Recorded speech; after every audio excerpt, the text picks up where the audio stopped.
अस्सलामुअलैकुम। आज हम लोग सीखेंगे ट्रायल बैलेंस। आज का हमारा टॉपिक है ट्रायल बैलेंस। ठीक है, ट्रायल बैलेंस का थोड़ा सा इंट्रोडक्शन है। बेसिकली ट्रायल बैलेंस क्या होता है, इसके नाम से ही आपको थोड़ा सा आइडिया हो जाएगा कि इसका नाम है ट्रायल बैलेंस। यानी कि ये ट्रायल करेगा, चेक करेगा। किसको चेक करेगा? बैलेंस। कौन से बैलेंस को? ये जब हम लोग लेजर अकाउंट्स बना लेते हैं तो लेजर अकाउंट्स में एक बैलेंस आता है जिसको कहा जाता है balance CD, balance carry down. पिछली हमारी जो वीडियोस हैं उसमें हम लोग लेजर अकाउंट्स बनाना सीख चुके होंगे। अगर नहीं किसी ने देखी है तो प्रीवियस वीडियो जाके देख लें, वहाँ से पता चल जाएगा कि बैलेंस कैसे कैलकुलेट करते हैं, लेजर अकाउंट कैसे बनते हैं। ठीक है, अब देखिए ट्रायल बैलेंस।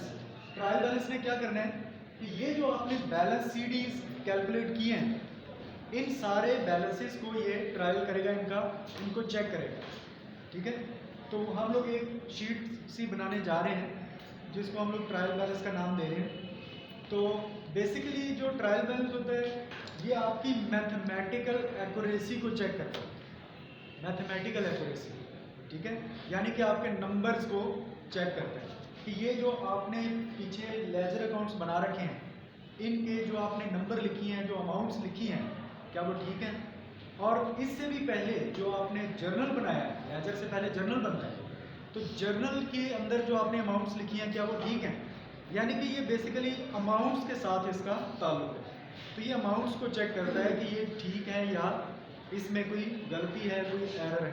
ठीक है, तो आज हम लोग देखते हैं ट्रायल बैलेंस को कैसे बनाना है। इसके फॉर्मेट्स हैं, लेकिन हम लोग जो इजी फॉर्मेट है, सिंपल फॉर्मेट है ट्रायल बैलेंस का, वो सीखेंगे। तो ट्रायल बैलेंस बनाने के लिए सबसे पहले आपने क्या करना है? नंबर 1, इसके ऊपर 3 लाइनें लिखी जाती हैं। ठीक है, 3 लाइनें कौन सी? सबसे जो पहली लाइन होती है उसके अंदर आपने बिजनेस का नेम लिखना होता है। ठीक है, अगर बिजनेस का नेम मौजूद है तो वो लिखेंगे, अगर बिजनेस मैन का नेम दिया हुआ तो आप वो लिख दें। ठीक है, अभी आप लोग जो क्वेश्चन सॉल्व करके लाए हैं और जो आपने ये व्हाइट बोर्ड पे लिखा हुआ है, इसमें किसी बिजनेसमैन का नेम दिया हुआ था? क्या नाम है? मिस्टर सईद। तो पहली लाइन जो होगी ट्रायल बैलेंस के ऊपर, ये ट्रायल बैलेंस के परफॉर्मे के ऊपर है, यानी कि परफॉर्मे से बाहर है ये 3 लाइन। ठीक है, तो पहली लाइन में आपने लिखना है बिजनेसमैन का नेम। तो हमें जो क्वेश्चन में दिया गया है वो मिस्टर सईद, तो हमने यहाँ पर नेम लिख दिया मिस्टर सईद। ये पहली लाइन हो गई। दूसरी लाइन जो होती है वो उस परफॉर्मे के बारे में होती है जो आप बनाने जा रहे हो, उस चीज़ के बारे में होती है जो आप अभी यहाँ पर बनाएंगे। तो अभी हम लोग क्या बनाने लगे? Trial balance. तो दूसरी लाइन हमेशा उस चीज़ का नाम होता है। तो यहाँ पर हम सेकंड लाइन में लिखेंगे ट्रायल, TRIAL, ट्रायल बैलेंस। ठीक है, अभी आपने इसके स्पेलिंग जो है वो ध्यान से लिखने हैं, TRIAL। कुछ लोग इसको गलती से लिख देते हैं ट्रेल बैलेंस, TRAIL, वो नहीं लिखना आपने। ठीक है, तो TRIAL ये इसके स्पेलिंग है। 2 लाइनें हो गई। तीसरी लाइन हमेशा लिखी जाती है, उसका ड्यूरेशन बताती है कि वो कौन सी तारीख को बनाई गई। तो उसके लिए आपने यूज करना है एज, ऑन, और आगे वो लास्ट डेट हम यहाँ पर मेंशन करेंगे, उस महीने की लास्ट डेट या उस साल की लास्ट डेट जो आपको क्वेश्चन में गिवन है। जो भी लास्ट डेट गिवन है वो आप यहाँ पर मेंशन कर देंगे। ठीक है, तो लास्ट डेट देखिए कौन सी? जनवरी जैसे है तो आप इसकी जनवरी की लास्ट डेट लिख सकते हैं, 31 जनवरी 2020 लिख दें। जो भी आपको लास्ट डेट क्वेश्चन में गिवन है आप वो यहाँ पर लिख देंगे। ठीक है, उसके बाद ये 3 लाइनें होगी। तो पहली लाइन में नेम, दूसरी में ट्रायल बैलेंस, और तीसरी लाइन में उसका टाइम पीरियड बताया जाएगा। ठीक है, अब ये बनाने के बाद इसके बाद आपने इसका स्केच बनाना है, यानी कि परफॉर्मा बनाना है। तो परफॉर्मा जो है, जो हम लोग अभी सिलेक्ट कर रहे हैं परफॉर्मा, वो जर्नल वाला जो परफॉर्मा होता है बिल्कुल उसके साथ मिलता जुलता जो परफॉर्मा है वो हम ले रहे हैं। ठीक है, तो आपने जर्नल का फॉर्मेट जो है वो काफ़ी दफ़ा बना चुके हैं, तो ये आपके लिए ईजी है। ठीक है, सिर्फ ये फर्क है कि जर्नल में ये डेट वाला कॉलम भी होता है, डिटेल वाला कॉलम भी होता है, लेकिन यहाँ पर एक छोटा सा कॉलम होता है लेजर फोटो। फिलहाल वो जो जर्नल में हम लोगों ने लेजर का रेफरेंस देना होता है, लेकिन ट्रायल बैलेंस में लेजर का रेफरेंस देने की जरूरत नहीं है, इसलिए हम लोग यहाँ पर लेजर फोलियो वाला जो कॉलम है वो हम नहीं बनाते। ठीक है, तो पहला कॉलम आ गया डेट, सेकंड डिटेल्स या पर्टिकुलर वीक्स को आप लिख सकते हैं। सर जी सीरियल नंबर लिख रहा सर। ओके, यहाँ पर आएगा सीरियल नंबर, सॉरी, ठीक है, वो जर्नल में होता है डेट, यहाँ पर चलेगा सीरियल नंबर, क्योंकि इसकी जो डेट है वो ऊपर दे दी वो ऊपर लिख दी गई है, तो आप लोग इसमें डेट नहीं लगाएंगे। ठीक है, तो इसके बाद ये कॉलम आ गया डेबिट और ये आ गया credit, debit side and credit side. उसके साथ आपने करेंसी का यूनिट लिख देना है रुपीस। ठीक है, अच्छा ये हमारा हो गया फॉर्मेट। फॉर्मेट लिखने के बाद अब आपने क्या करना है, ये जो आपने लेजर अकाउंट्स बनाए हैं इनमें जिस जिस लेजर अकाउंट में बैलेंस सीडी आया है उस वो वाले आपने लेजर अकाउंट्स गिन लेने हैं कि वो कितने हैं, उनको काउंट कर लें।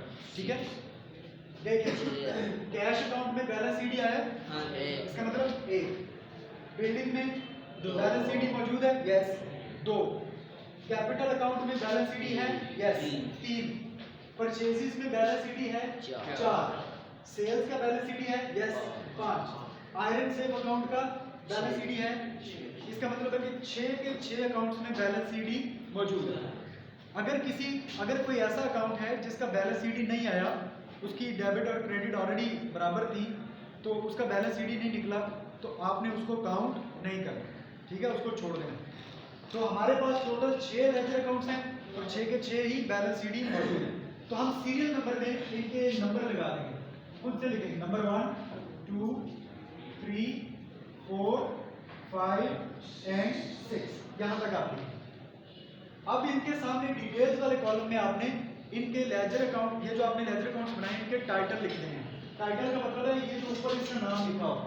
ठीक है, ये कौन क्या है, कैश अकाउंट, तो नंबर 1 लिख देंगे हम यहाँ पर cash account.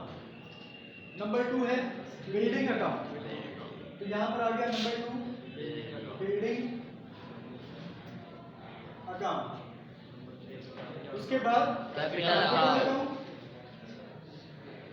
Capital account. Number 4 purchases account. Number 5 sales account. Number 6 iron safe account. ये हमने सारे के सारे लेजर अकाउंट्स के टाइटल्स लिखे। ठीक है, 2 स्टेप हो गए, पहले सीरियल नंबर फिर डिटेल्स को फिल कर लिया। अब इनके अमाउंट लेके आएंगे, अमाउंट जरा ध्यान से लेके आएंगे। लेजर अकाउंट्स, कुछ लेजर अकाउंट्स होते हैं जिसमें टोटल जो किया गया है उसकी वैल्यू और जो बैलेंस सीडी की अमाउंट है ये दोनों सेम आ जाती होती है। ठीक है, तो आपने यहाँ पर जो अमाउंट ट्रांसफर करनी होती है बेसिकली वो टोटल की अमाउंट नहीं है, वो कौन सी है, बैलेंस सीडी की अमाउंट होती है जो आपने ट्रांसफर करनी होती है। ठीक है,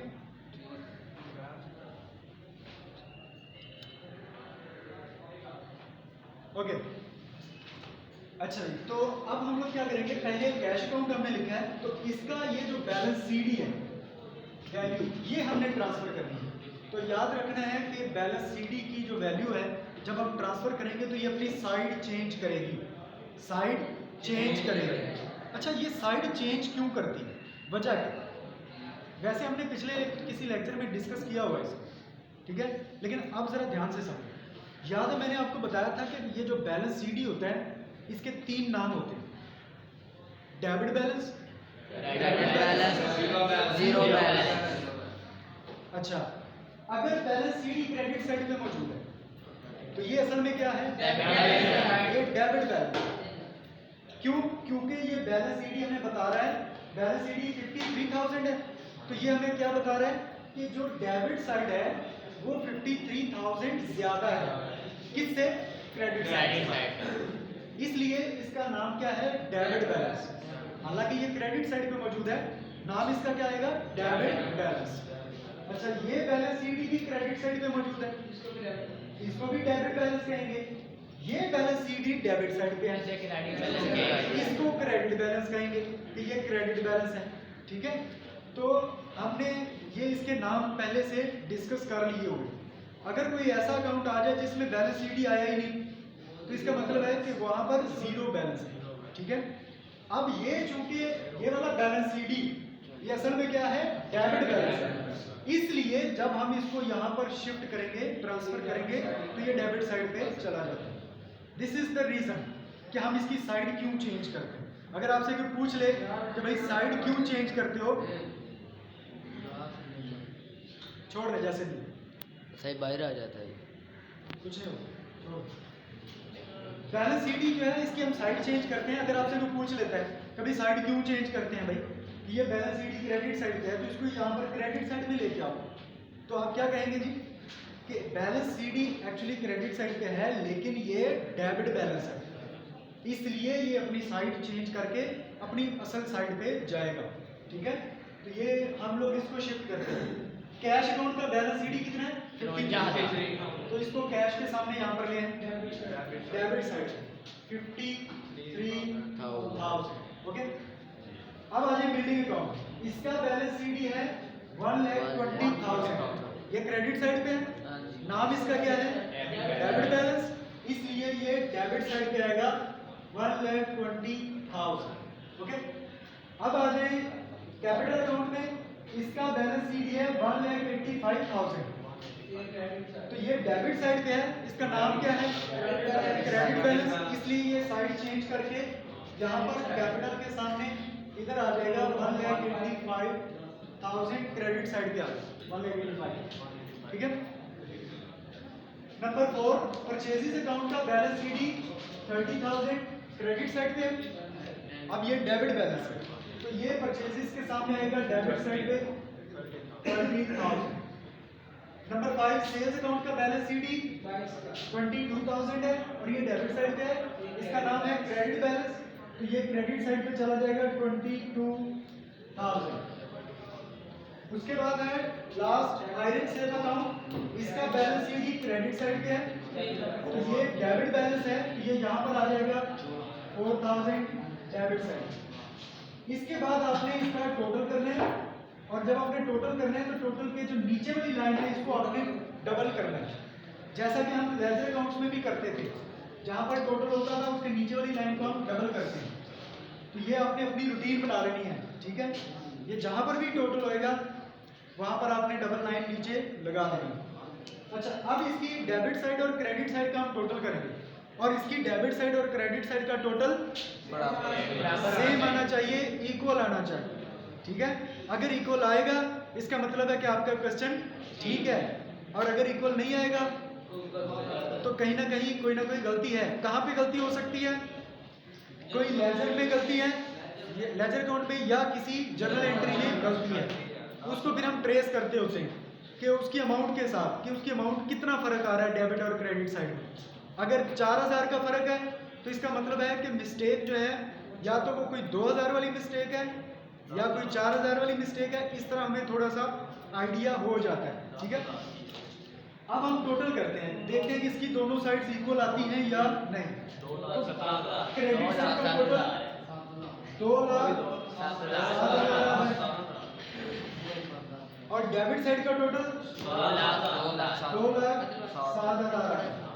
यहाँ पर आप लिख देंगे इसको टोटल, दोनों साइड का टोटल इक्वल है।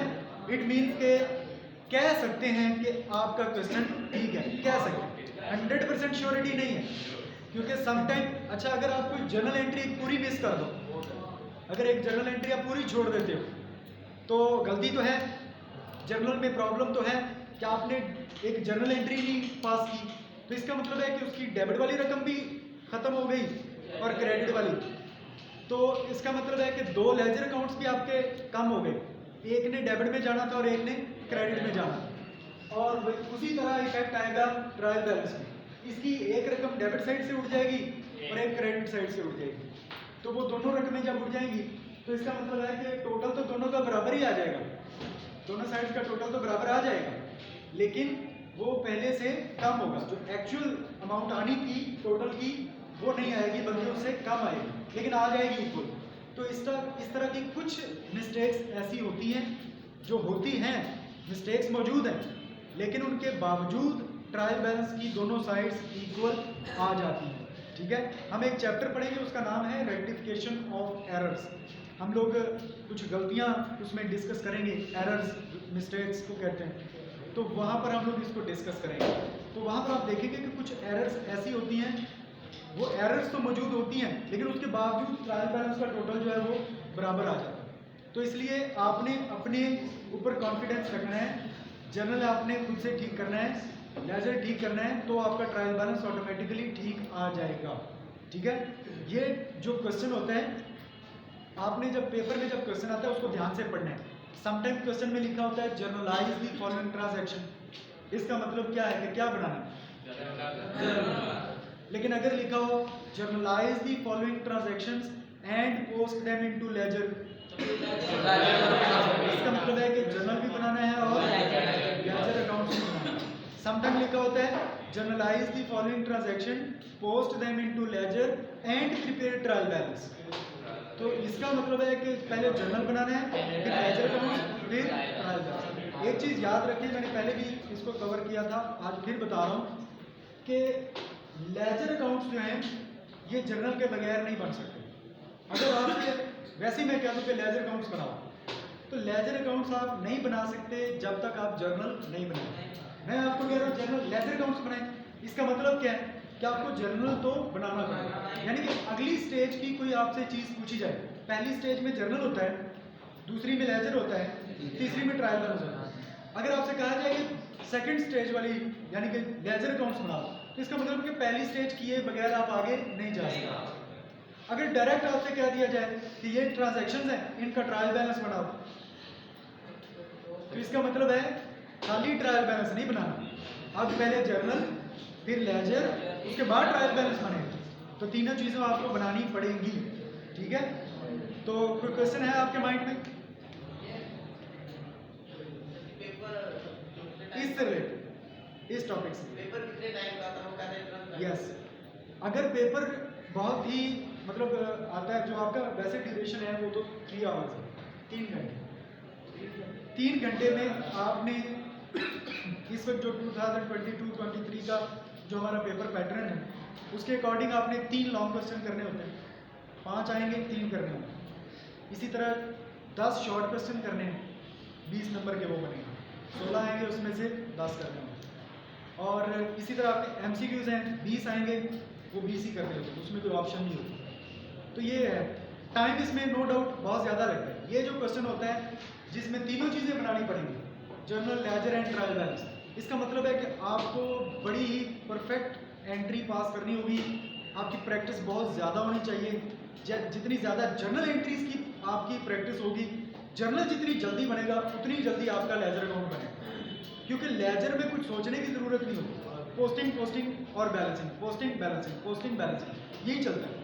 और ट्रायल बैलेंस में भी कोई मसला नहीं होता, ये भी जल्दी बन जाता है। सोचने वाला जो काम है वो जर्नल में होता है। तो जर्नल की आप जितनी अच्छी प्रैक्टिस कर लेंगे, आपका क्वेश्चन उतनी ही जल्दी सॉल्व हो जाएगा। नो डाउट अभी ये आपका बहुत ज़्यादा टाइम ले रहा है, लेकिन अभी आप अर्ली स्टेज पे हैं, आप इसकी जितनी ज़्यादा प्रैक्टिस करते जाएंगे ये आपका जल्दी से सॉल्व होना शुरू हो जाएगा। 10 से 15 मिनट में ये क्वेश्चन सॉल्व हो जाता है। लेकिन आपको अगर सारी चीज़ें आती हों, तो अगर जर्नल में एक एंट्री आपकी अटक गई तो हो सकता है 10 मिनट को एक एंट्री ही ले लें, ये भी हो जाता है। लेकिन अगर आप परफेक्ट हैं, आपकी कमांड है जर्नल में, तो आपके लिए प्रॉब्लम्स नहीं आती। ठीक है, तो अगर ये जर्नल, लेजर और ट्रायल बैलेंस इकट्ठा क्वेश्चन आता है तो ये इतना भी आता है जितना को अभी मैंने कल आपको एक छोटी असाइनमेंट दी थी कि उसमें 4 से 5 एंट्रीज होती हैं, और फिर उसके लेजर काउंट्स भी इतने कोई होते हैं 5-6, और एक इतना कोई ट्रायल बैलेंस बनाना होता है। क्योंकि जो पेपर सेटर होता है उसको भी पता होता है कि भाई हमने अगर इससे तीनों चीज़ें बनवा रहे हैं तो बेसिकली तो हमने यही चेक करना है ना कि इसको जर्नल, लेजर और ट्रायल बैलेंस बनाना भी आता है कि नहीं आता है, यही चेक करना है। इसका ये तो नहीं चेक करना कि भाई बना के दिखाओ, 20 एंट्रीज दे दी हैं और उसके लगे रहो भाई 3 घंटे उसी में लगे, ऐसा नहीं होता है। अगर तीनों चीज़ों का इकट्ठा क्वेश्चन आएगा तो वो फिर छोटा क्वेश्चन होता है। ठीक है, अगर खाली जर्नल आएगा तो फिर वो जाहिर बात है कम से कम 10 जर्नल एंट्रीज उसमें आएंगी, और अगर जर्नल लेजर का आता है तो कम से कम 5 या 6 एंट्रीज ही होती हैं। ठीक है, और कोई क्वेश्चन? ठीक है जी, अल्लाह हाफिज़।